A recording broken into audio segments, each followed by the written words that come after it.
पूरे देश में लड़ाई चली हुई है। दिल्ली को चारों तरफ से किसानों ने घेर कर रखा हुआ है। मुद्दा भी पहला इशू अभी शुरू हुआ, वो है कि जो मिनिमम सपोर्ट प्राइस है, जो एमएसपी है, उसको दे दो।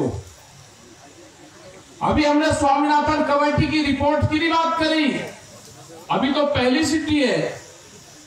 स्वामीनाथन कमेटी की रिपोर्ट क्या आएगी, उसके बाद में मार्केट भाव आएगा, उसके बाद में आएगा कि जो हमारे साथ में नाइंसाफी हुई है 1967 जब ये एमएसपी लागू हुई, उस टाइम का हमको भाव चाहिए।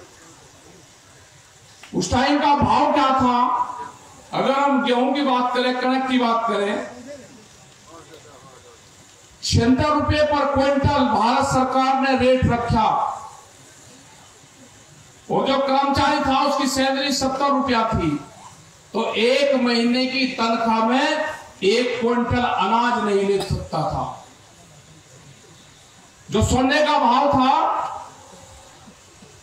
वो 200 रुपए का 1 तोला था, तो 3 क्विंटल गेहूं बेच के, अपनी फसल बेच के हम 1 तोला सोना ले सकते थे। हमने एक प्रेस को कह दिया यही बात, तो उस प्रेस ने चलाया बड़े मोटे एडिंग में कि किसान जो बैठा हुआ है वो चाहता है कि मेरे गेहूं का भाव, मेरी फसलों का भाव 18,000 रुपए क्विंटल हो, ये तो पूरे देश को बर्बाद करेंगे। ये चलाई उसने खबर। हमने कहा कि हमने हिसाब मांगा है, हिसाब दिया है अपना। अभी तो हम उसी चीज पे लटक रहे कि जो उन्हें भाव तय करा, जो आज से 51-52 साल पहले भाव तय करे, हमको वही दे दो भाव। उसमें भी साफ मना कर दिया कि भाव नहीं मिलेगा आपको। ये किसान क्या करेगा? किसान तो बर्बाद होगा बिल्कुल।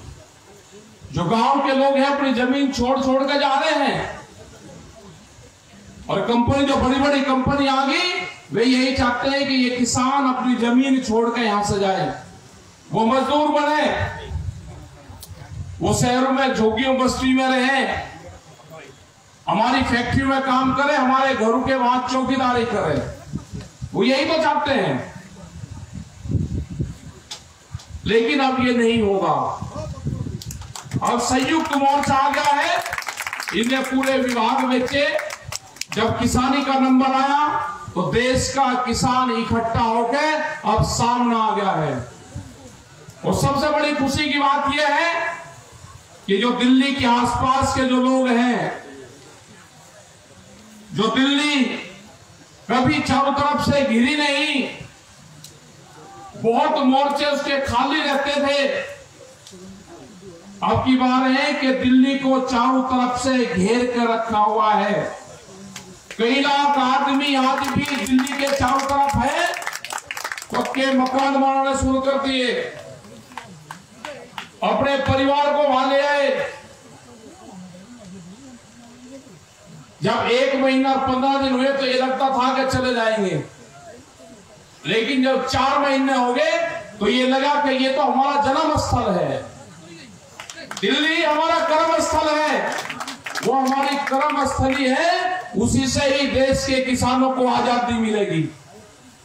जो दिल्ली के चारों तरफ जो बॉर्डर है,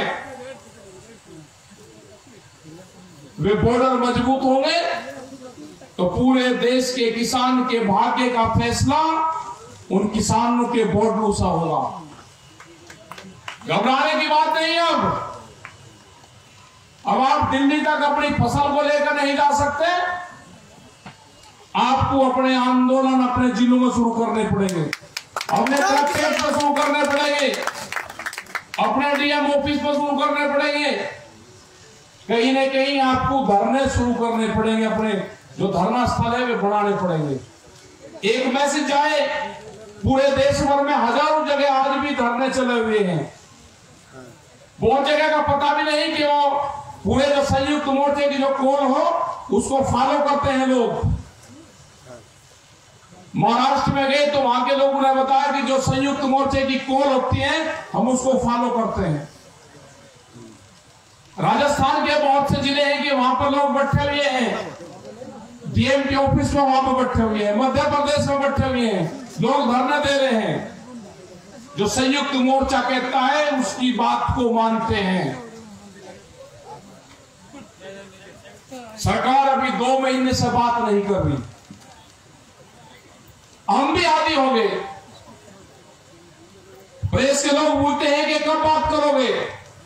हमने कहा कि हमको जरूरत ही नहीं है अभी, और हमको लगती है कि सरकार जो है वो सर्दी में गई थी किसानों के बीच से, और सर्दी में ही वापसी आएगी। तो लोग कहते हैं कि इस तरह की बात क्यों करते हो। हमने कहा कि हमारे वहां पे मेले लगते हैं,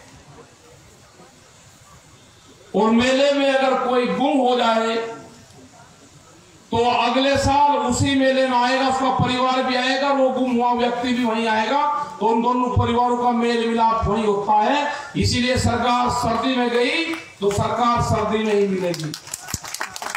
तो लंबे आंदोलन की तैयारी करनी पड़ेगी हमको। देश से एमएसपी को खत्म करने का प्लान चल रहा।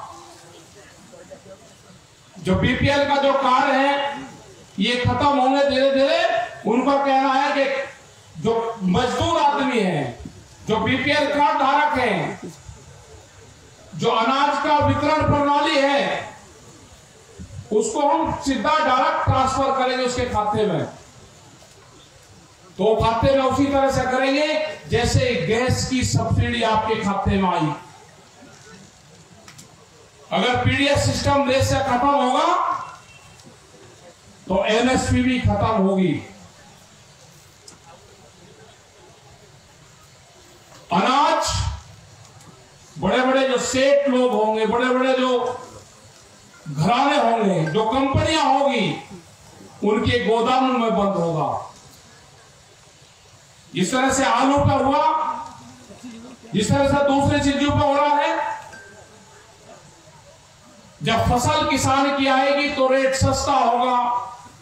जब गोदामों में अनाज चला जाएगा उसको वे रोकेंगे, मार्केट में शॉर्टेज दिखाएंगे, उसकी कीमत बढ़ाएंगे और ऊंची कीमत पर बेचेंगे।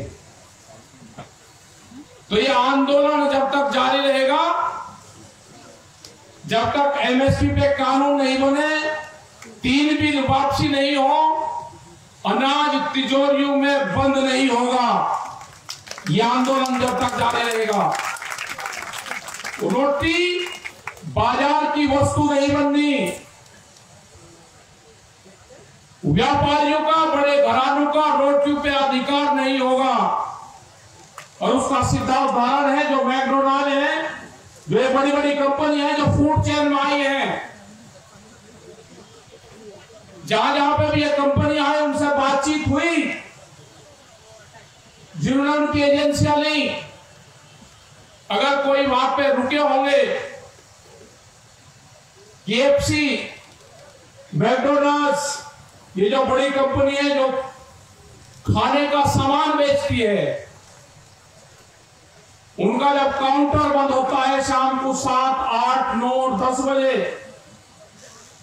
अगर खुली हुई कोई चीज, खाने का सामान उनके वहां बच गया, वो उसको किसी को खाने के लिए नहीं देते, चाहे उसका कर्मचारी भी हो।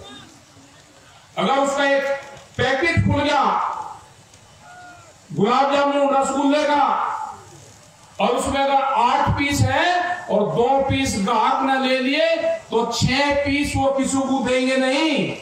कैमरे के सामने उसको कूड़ेदान में डाला जाता है। हमने उनसे पूछा भाई किसी गरीब आदमी को दे दो, जो आपके कर्मचारी है ये खा ले। कह लेगा नहीं, कंपनी का नॉर्म्स है, कंपनी में लिखा पढ़ा करना है कि किसी को बगैर पैसे के देना नहीं। तो इस तरह की कंपनियां खाने के क्षेत्र में आएगी, अनाज के क्षेत्र में आएगी, और वे कीमतें लगाएगी कि आदमी को कितनी भूख लगी है। तो भूख के आधार पे देश में कीमतें तय होंगी। यह आंदोलन खाली किसान का नहीं है, यह आंदोलन उस दुकानदार का भी है जो शहरों में बैठा हुआ है, जो गांव में बैठा हुआ है, जो एक दुकानदार 100 से ज्यादा लोगों को उधार सामान देता है। और उसको लगता है कि जब तनख्वाह के पैसे आएंगे तो मेरे पैसे मेरे घर पर आ जाएंगे, मेरी दुकान पर आ जाएंगे। जब किसान की फसल आएगी तो ये पैसा मुझे वापसी मिल जाएगा। वो दुकानदार भी खत्म होगा। बड़ी बड़ी कंपनी आ रही, वॉलमार्ट जैसी कंपनी आ रही, उनका अगर टारगेट है जो साप्ताहिक बाजार आपके क्षेत्र में लगते हैं, आपके शहर में लगते हैं, आपके गांव में लगते हैं, वे साप्ताहिक बाजार खत्म होंगे। 4.5 करोड़ लोग में हैं, उनके जो अध्यक्ष हैं, उनकी जो कमेटी के लोग हैं, वे लोग मिले थे। उन्होंने कहा कि इस आंदोलन के साथ में हमको भी जोड़ लो, हम तो बर्बाद हो जाएंगे पूर्ण रूप से। 4.5 करोड़ लोग वे बर्बाद होंगे।